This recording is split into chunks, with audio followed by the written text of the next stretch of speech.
Assalamualaikum warahmatullahi wabarakatuh. My name is Dina Nur Endah Savitri from Classroom Action Research. And now I will present about my Classroom Action Research proposal. The title is Improving Students' Listening Skill Through Folktale, a classroom action research at the 10th grade of Senior High School of SMA Negeri 6, Banjarmasin.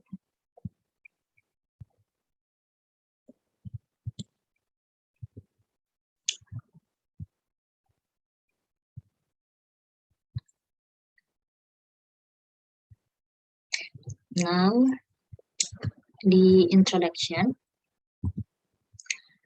Background of the research. So, one of the most obvious reasons to test listening is that traditionally language ability has been considered to comprise core skill and listening comprehension along with speaking, reading, and writing.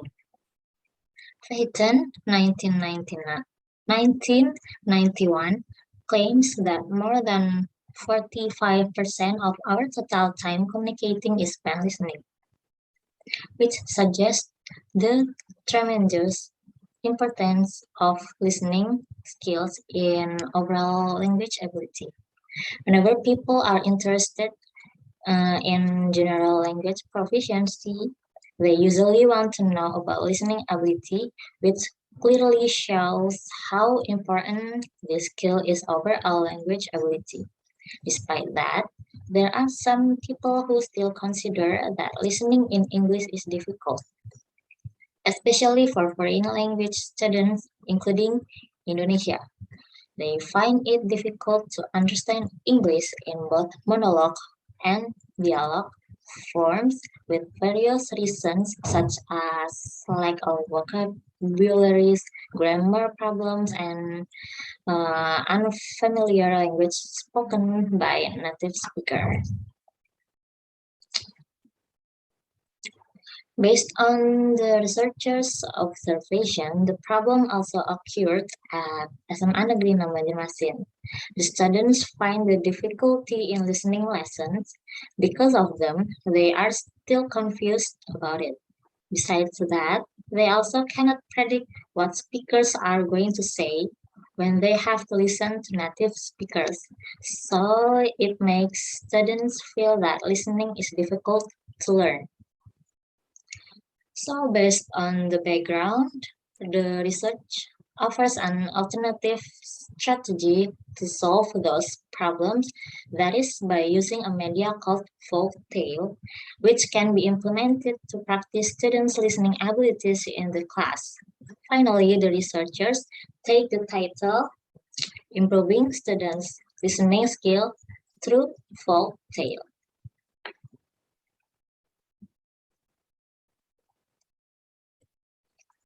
Okay, for the research question, based on the explanation of the background before, the researcher formulated the problem as the first is how is the 10th grade students' ability of SMA Negeri 6 Banjarmasin in listening skill, and number two is how can folktale improve the 10th grade students' listening skill.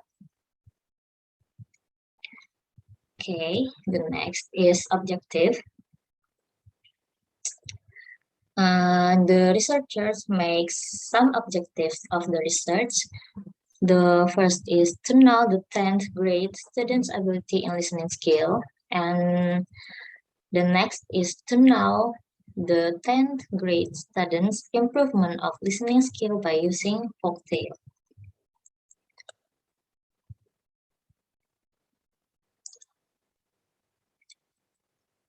For the benefits of the research, for the students, through the use of folktale as a media, students can improve their listening skills as a process and enjoyable activities. And the next is can help students understand listening material better.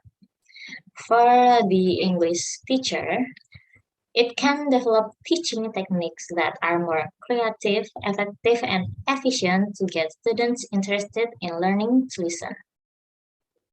And teachers can now teaching techniques that can improve students' listening skill. And for a further researcher, it can be a source of data for other writers or other researchers who are interested in using folk tale as a medium as a media to improve and apply it using other research approaches or methods. Now we move to the review of the related theory. The first is the nature of listening. The definition of listening, Tanajaro said that listening is defined as an active and interactional process in which a listener receives speech, sound, and tries to attach meaning to the spoken words is in an attempt to understand the intended message of a speaker or the oral text so that he or she can respond effectively to oral communication. It is a process in which the listener tries to interpret the meaning or information of what he hears so that he can understand the message intended by the speaker or spoken text, such as monologue text, poetry, news broadcast, and etc. And Michael Rose stated that the term listening is used in language teaching to refer to a complex process that allows us to understand spoken language. This process involves understanding in the speaker's accent or pronunciation, the speaker's grammar and vocabulary, and understanding meaning. Capable listeners are able to do these four things simultaneously. In addition, according to Tom Lessons in Hamuda, listening is the ability to identify and understand what others are saying. So, this ability allows people to understand spoken language communicated to one another in active communication, such as conversation, or passive communication, such as news broadcast. Okay, but based on the understanding, it can be concluded that listening is the ability to identify and understand spoken language in order to get information or intended message from speakers or spoken text. Okay, the next is type of listening. The first, we have intensive. So intensive listening is listening to the perception of components such as phonemes, words, intonation, speech markers, and etc. of the larger expanse of language. Meanwhile, the responsive is listening to relatively short stretches of language, such as greeting questions, comments, comprehension, checks, and etc. And for the selective listening, it's process stretches of discourse, such as short monologue over several minutes to scan specific information. Selective listening can ask students to listen to certain numbers, grammatical categories, directions, or facts and events. And the last is extensive listening. It is listening to develop a top-down global understanding of spoken language. Listening for the guest, main ideas, and drawing conclusion are all part of extensive listening. So based on the explanation, the writer or the researcher focus on selective listening in which the students interpret the monologue text to get general information from the text. In this case, is narrative text. Monologue is common to be listening material or media in teaching listening. Harmer also suggested monologue as one of the listening tasks. He said that various monologue genres can be used for different listening tasks. For example, we can ask students to listen to lecturers and take notes. One of the listening tasks that was designed by Buck also used monologue as audio listening media. So in this research, the researcher will also use monologue text as a sound media in teaching listening, with the main task being comprehension question on longer text, while this research focuses on listening to monologue text. The next is models of listening process. So several models have been developed to explain how the listening process functions in adults. According to John Flowerdale and Lindsay Miller, those models divide into three categories: the bottom-up model, top, top-down model, and interactive model.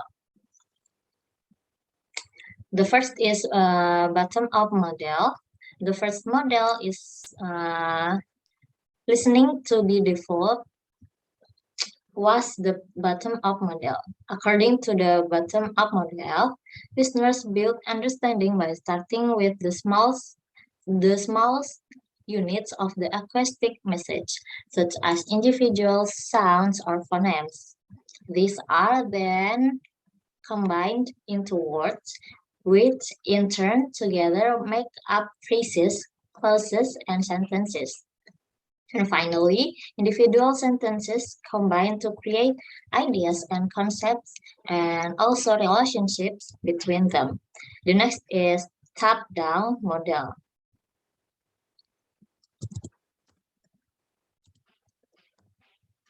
Top-down model.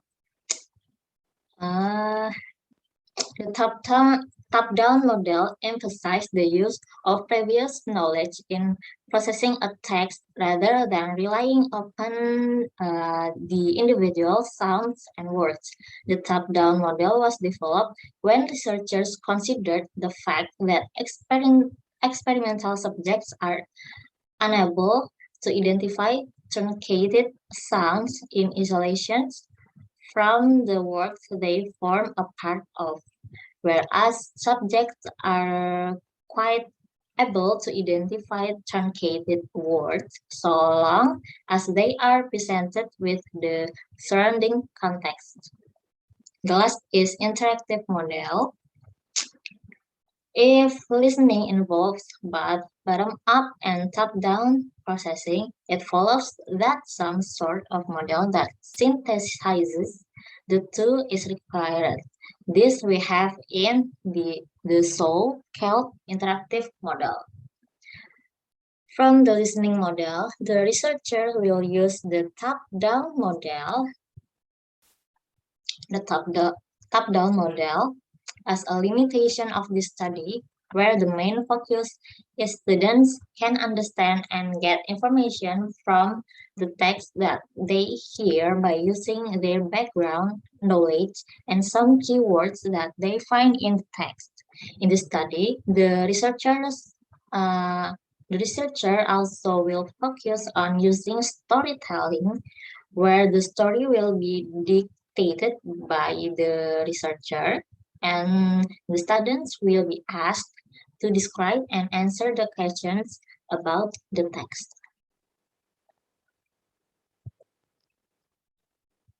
Okay, the nature of folktale. So, what is folktale?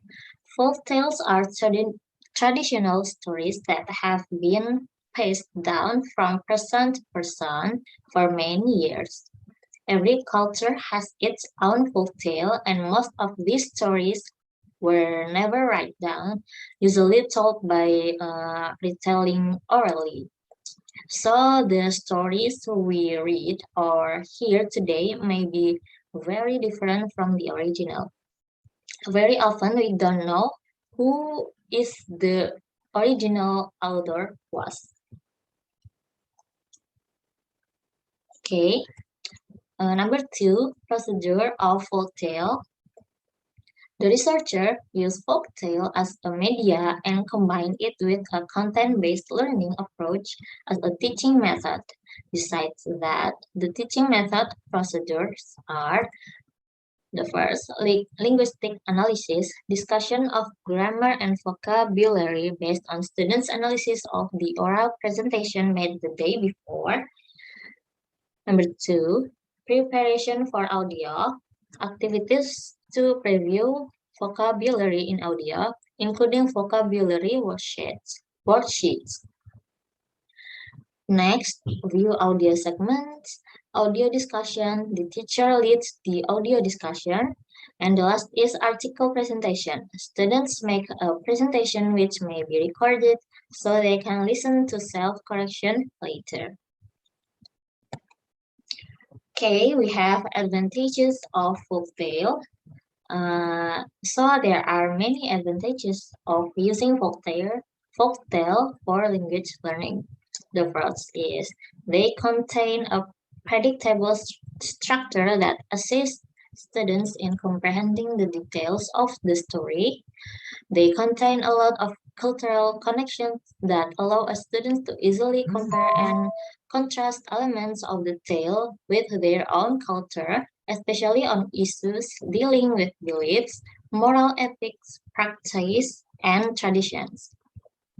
Folktales also contain common universal themes dealing with humanity and how we relate to each other. And the last is they are also very useful for helping students develop academic skills because the text requires less time to decode. Okay.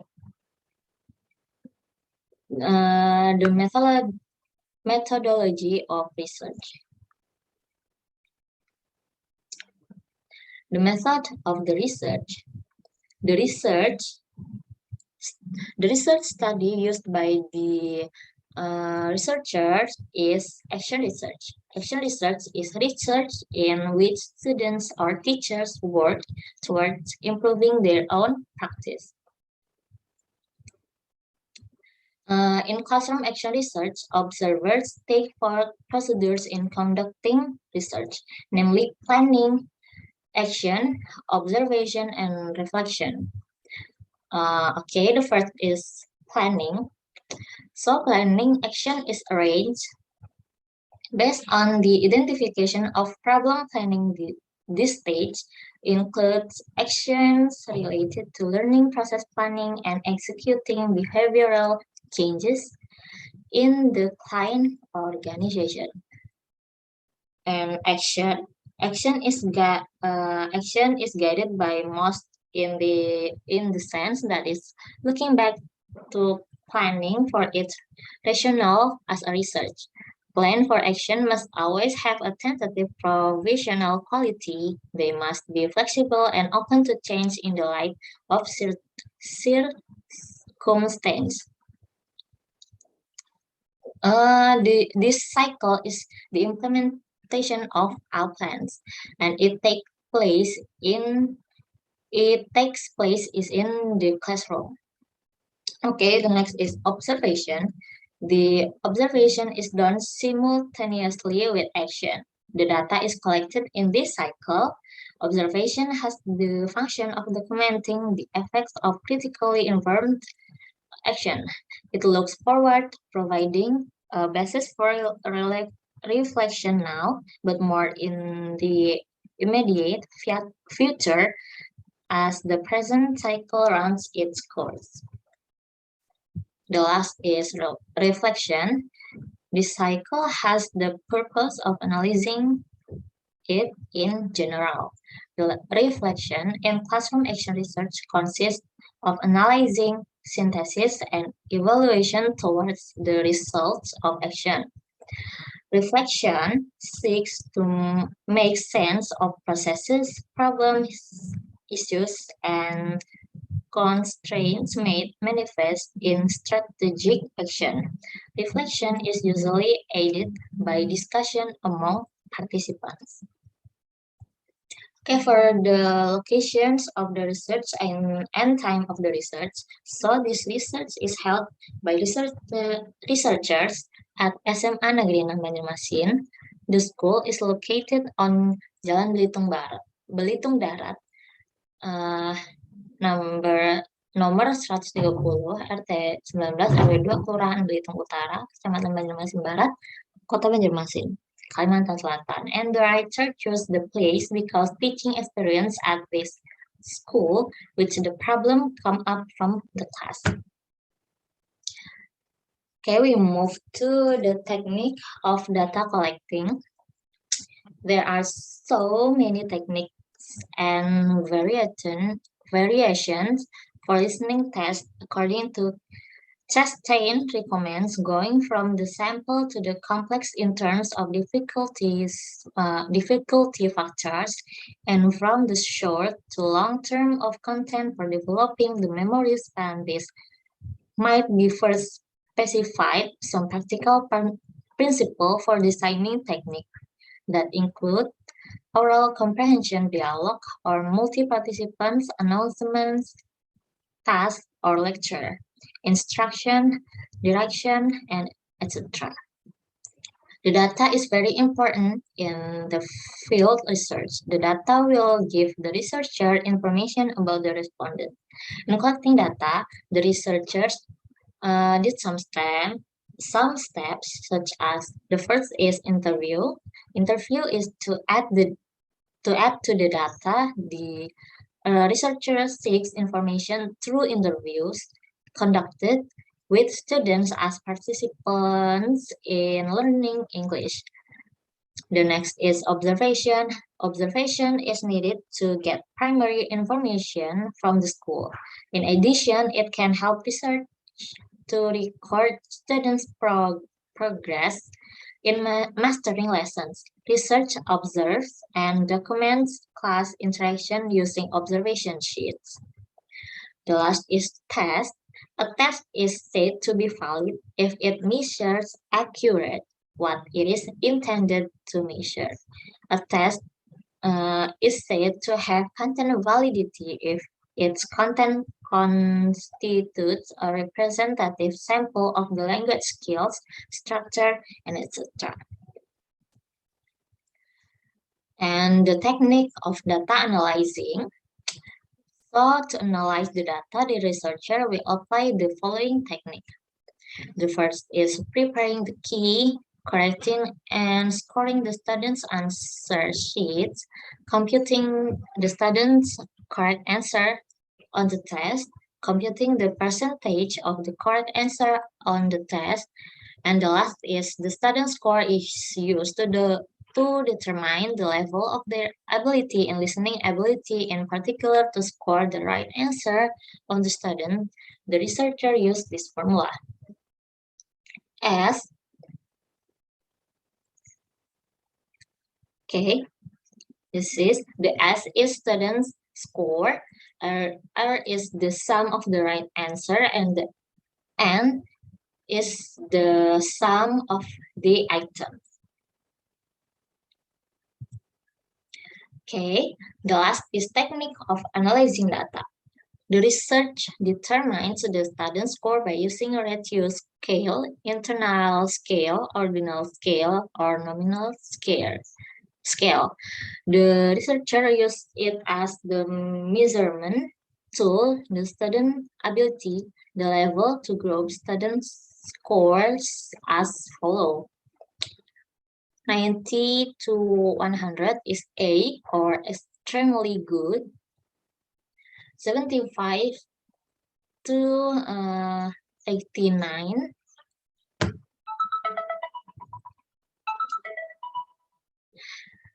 75 to 89 is B, or good. 16 to 74 is C, or fair. And 45 to 59 is D, or low. And 0 to 34 is E, extremely low or fair. Okay, to find the mean score, the writer used the formula as follows. X This is sigma, F, X, and F. M is mean score, sigma is the sum, X is the student score, and F is the number of students. Okay, I think that's all from me. Thank you for your attention. Wassalamualaikum warahmatullahi wabarakatuh.